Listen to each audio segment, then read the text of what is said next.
Hi, this is Carolyn James from Holistic Campus, and today I have with me Vanessa Stewart, who is a spiritual medium and one of the founding practitioners. And I'm so happy to welcome you, Vanessa. Hi, Carolyn. It's so nice to be here with you. Oh, thank you so much. And spiritual medium is such a wide term, and I know that there are many, many things that you do. But could you talk about that a little bit? Mm-hmm. Yeah, so I am a spiritual medium who focuses on working with spirit guides.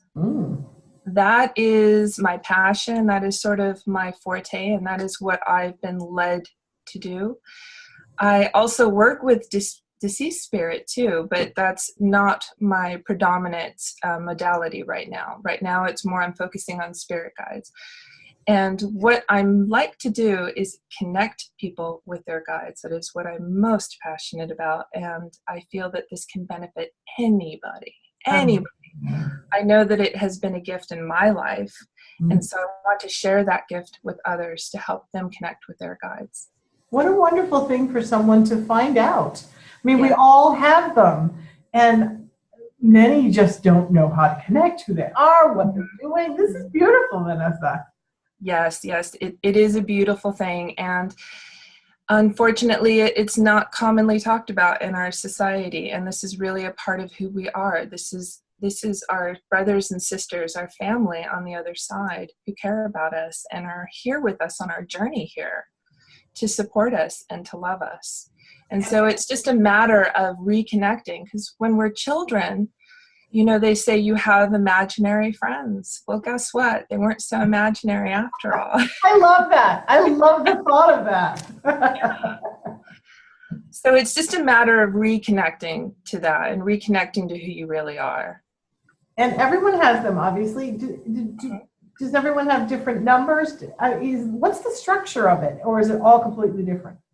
You know, it's unique to each person, and this is my experience. As I find with most people, they have an average of about anywhere from 4 to 8 primary guides. Now, primary guides are usually guides that you've made a contract with before coming into Earth, before incarnating, to be with you for the long haul, to be with you for at least the majority of your life. I mean, maybe from age born to 40 and then they take off and you go and do something else, but they're there for the long haul.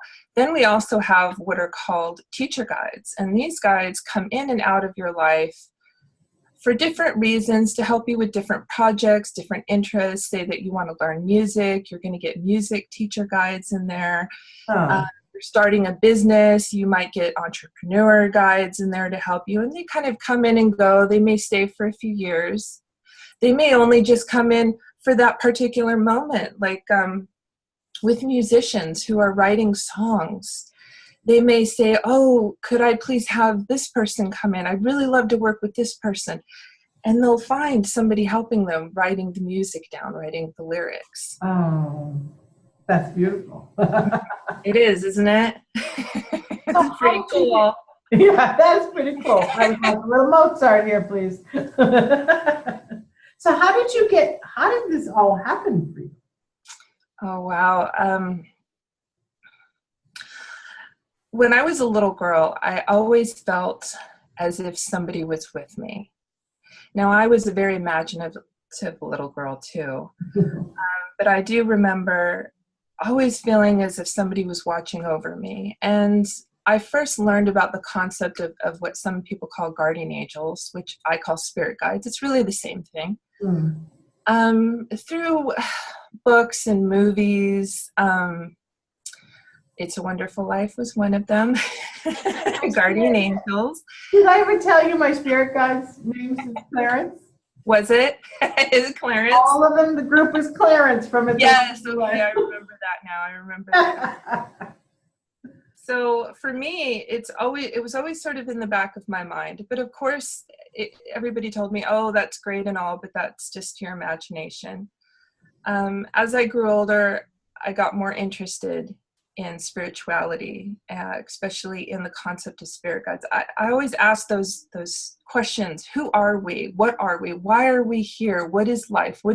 And those questions led me to spirit guides, led me to more about spirituality, led me to life after death and all those big concepts. And once I developed a relationship with my guides, and I started through guided meditation for me, it's changed my life forever. I no longer felt alone. I no longer felt unsupported. I could see the synchronicity in life and how life supports you. I also felt unconditional love from them. And that carried me through much of my life. It wasn't until just recently, within the last 10 years, that I really started doing my own mediumship and my own development and working with other people. And I felt very led to introduce people to their guides because I saw what a benefit it was for me. I can imagine. It's just a wonderful thought to be able to, just the intimacy of that relationship, and just to have it. It must make well, I know with mine too, it's made an enormous difference. Yes, it does. It really does make an enormous difference in your life.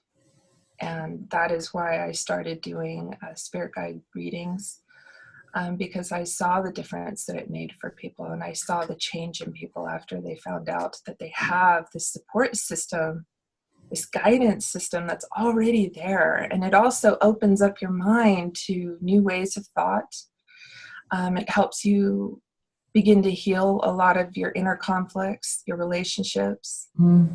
I mean, it's just a doorway. Once you connect with your guides, it's a doorway to everything else in your life, to seeing and perceiving things differently and to healing. Do you feel at this point in time, with things shifting, that people are more open to this or looking for it a little more? I've seen that in my experience, that more and more people are asking questions. More and more people are searching. Maybe it's